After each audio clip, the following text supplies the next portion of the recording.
ALP का exam 13, 16, 17, 18 तारीख को है और बहुत सारे मेरे भाई बहन का डाउट है कि भैया आपने कितना अटेम्प्ट किया था और आपका कैसे ही CBT 1 कैसे आपने क्रैक कर दिया, वो भी अच्छे नंबर से। तो मैं आज इस वीडियो में आपको टू द पॉइंट यही बात करूंगा, बिना किसी इधर उधर की बात की, कि भैया कितना आपको अटेम्प्ट करना चाहिए पर सब्जेक्ट वाइज और कितना टारगेट करके जाओगे, इतना अगर अटेम्प्ट कर देते हो। पहली बात याद रखना कि एग्जाम के लेवल पर डिपेंड करता है कि एग्जाम का लेवल कैसा आता है, उसके अनुसार ही अगर पेपर हार्ड होगा तो सबके लिए हार्ड होगा, ईजी होगा तो सबके लिए ईजी होगा। लेकिन जैसा कि ग्रुप डी में पेपर पड़ा है, जैसा एएलपी में एग्जाम में हुआ था एग्जाम, जैसा मैंने टेक्नीशियन का एग्जाम दिया है, मतलब जो भी एग्जाम मैंने दिया है उसके अनुसार मैं बता रहा हूं, या फिर एएलपी का पिछली बार जैसा एग्जाम लेवल था उसके अनुसार आपको कैसे कितना टारगेट करना चाहिए, इसी वीडियो में मैं इसमें बात करूं। तो सिंपल सी बात बता रहा हूं, देखो सबसे बड़ी बात है आपकी रीजनिंग को याद रखना, यही आपकी बैकबोन रहेगी। रीजनिंग के क्वेश्चन आप किसी भी तरीके से गलत न करने की कोशिश करना, टाइम पे ध्यान देना, टाइम बहुत कम रहता है, समय बीतते देर नहीं लगती है, इसलिए मेंटेन करके जाना। पेपर को 3 बार में सॉल्व करना, 3 बार याद रखना, 3 बार में पेपर को सॉल्व करना है। एक बार वो क्वेश्चन करना है, सीधे करते हुए बढ़ते जाना है, चाहे साइंस के क्वेश्चन हो, चाहे रीजनिंग के क्वेश्चन हो, चाहे मैथ के क्वेश्चन हो। लगातार 75 क्वेश्चन तक पहुंचना बहुत अनिवार्य है। बहुत से मेरे भाई बहन थे जिन्होंने कहा कि भैया मैं 75 क्वेश्चन तो पहुंच ही नहीं पाया, उससे पहले ही मेरा कंप्यूटर लॉक हो गया, मतलब स्क्रीन बंद हो गई। भाई तो इस चीज से जरूर बचना है, 3 बार में पेपर करने की ठानना।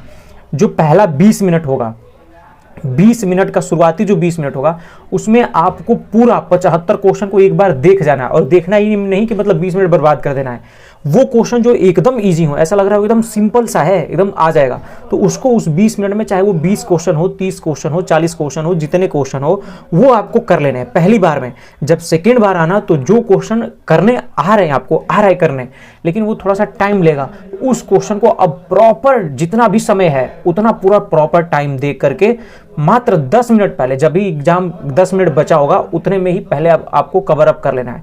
जब आपके पास केवल 10 मिनट बचे रहेंगे तो सभी जो क्वेश्चन हार्ड होंगे, और लेकिन ये बात होगी कि ऑप्शन के एलिमिनेशन से कर पाएंगे हम, उन क्वेश्चन को ऑप्शन एलिमिनेशन से 4-5 क्वेश्चन जरूर टैकल कर सकते हो, ज्यादा करने की कोशिश ना करना। और याद रखना 75 में से 75 करने के अटेम्प्ट की कोशिश भी नहीं करना है, लेकिन 75 क्वेश्चन को देखना जरूरी है, ये याद रखना है। देखना 75 क्वेश्चन को, लेकिन अटेम्प्ट 75 नहीं करना है। 1/3 नेगेटिव मार्किंग होती है, आपको पता है ना रेलवे कितना हार्ड लेता है, तो बहुत ज्यादा माइनस मार्किंग हो जाए। और बहुत सारे बच्चे जो माइनस नेगेटिव मार्किंग की वजह से ही वो बाहर हो गए, तो ये काम नहीं करना है। एकदम सही क्वेश्चन करोगे, उससे ज्यादा गलत क्वेश्चन की वजह से आप पीछे हो जाओगे।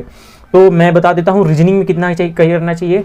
तो रीजनिंग के आते हैं 25 क्वेश्चन, तो 25 में से यदि आप 23 क्वेश्चन करते हो, 23 क्वेश्चन, तो ये एक मोर देन इनफ है, बढ़िया क्वेश्चन है ना। 23 कर लोगे, 25 में से अगर 2 हार्ड होंगे तो उसको स्किप कर देना, स्किप तो नहीं करना है क्योंकि रीजनिंग ही नंबर लाएगी, लेकिन 23 क्वेश्चन करने की कोशिश जरूर करना, कुछ भी हो जाए।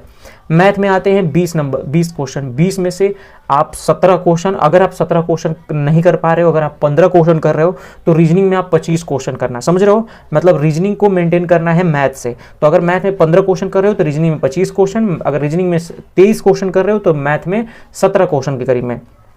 अब आते हैं साइंस में। साइंस में बहुत ज़्यादा गलतियां होती हैं, तो याद रखना साइंस में पूरा अटेम्प्ट करने की कोशिश भी मत करना कि हम पूरा, मुझे लग रहा है कि आ रहा है मैं कर लूँ, तो 17 करीब में अटेम्प्ट करना, या फिर 15 अटेम्प्ट करना, जो करना होगा, जो सही से आ रहे होंगे। लेकिन मेरा मानना है 15 तक अटेम्प्ट करना सेफ रहेगा। 20 में से 15 है ना, 20 में से 15 अटेम्प्ट करो, वही अटेम्प्ट करो जो आपको आ रहा है, क्योंकि ये नेगेटिव मार्किंग ले जाएगी।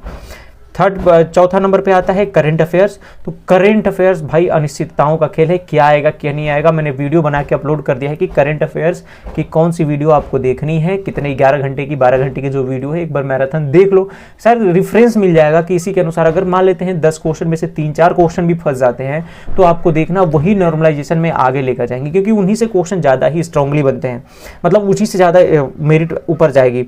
तो 6 क्वेश्चन इसमें करंट अफेयर में 10 में से 10 नहीं टारगेट करने हैं, 10 में से 6 क्वेश्चन के करीब में आप करने की कोशिश करना। 6 में से मे बी 5 सही हो, मे बी 4 सही हो, कोई नहीं जानता।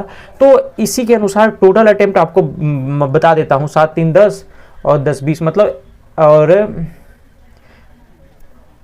61 से 62 क्वेश्चन, लेकिन ओवरऑल आप 60 क्वेश्चन के करीब में अटेम्प्ट करके आना। मेरा हिसाब से 61 से 61 करके आना, मैं भी इतना ही करके आया था। स्क्रीन पे मैं देखो, ये स्क्रीन पे मेरा है, ये इतना ही मैं भी करके आया था, और उसी में मेरा, क्योंकि नॉर्मलाइजेशन वो उसमें कम नंबर कटे थे, क्योंकि मैंने गलतियां कम की थी, देखो गलतियां बहुत कम की थी, तो उस नंबर ऑफ अटेम्प्ट कम किया था लेकिन गलतियां भी कम की थी, इसकी वजह से जितना भी मैंने किया था सॉलिड नंबर मिला हुआ था और इसी की वजह से मेरा जो परसेंटाइल स्कोर भी है आप देखो कितना ज़्यादा है। नॉर्मलाइजेशन भी, मतलब नॉर्मलाइजेशन में तो सबके उतने नंबर बढ़ते ही हैं क्योंकि वो 75 से लेकर के 100 के बीच का नॉर्मलाइजेशन बना देता है। तो नॉर्मलाइजेशन में जो कट ऑफ बनेगी वो आराम से आप लेकर चले जाओगे। यदि आप अभी भी मॉक टेस्ट में जो लगा रहे थे, अगर 40 से लेकर 50 के बीच में भी अगर आपका स्कोर आ रहा है फिलहाल इस टाइम, तो नॉर्मलाइजेशन में वो नंबर बढ़ता है, लगभग 20-20 नंबर तक बढ़ते हैं। तो समझ लो कि आप अगर 40 हो रहा है तो 60-70 के करीब में आप पहुंचा ले जाते हो नॉर्मलाइजेशन के हिसाब से। तो अगर 60 के ले जा रहे हो तो इससे ज़्यादा नॉर्मलाइज की बात मैं कर रहा हूँ, 60-62 से ज़्यादा मुझे नहीं लग रहा है कि कट ऑफ जानी चाहिए, क्योंकि उसमें 2-2 पेपर है, एक पेपर तो है नहीं। और उसमें भी साइको में भी बच्चे फेल होते हैं, पार्ट बी में भी बच्चे, इलेक्ट्रीशियन में तो मतलब पार्ट बी तो गर्दा समझ लो, आधा खाली कर देता वही सीट ही।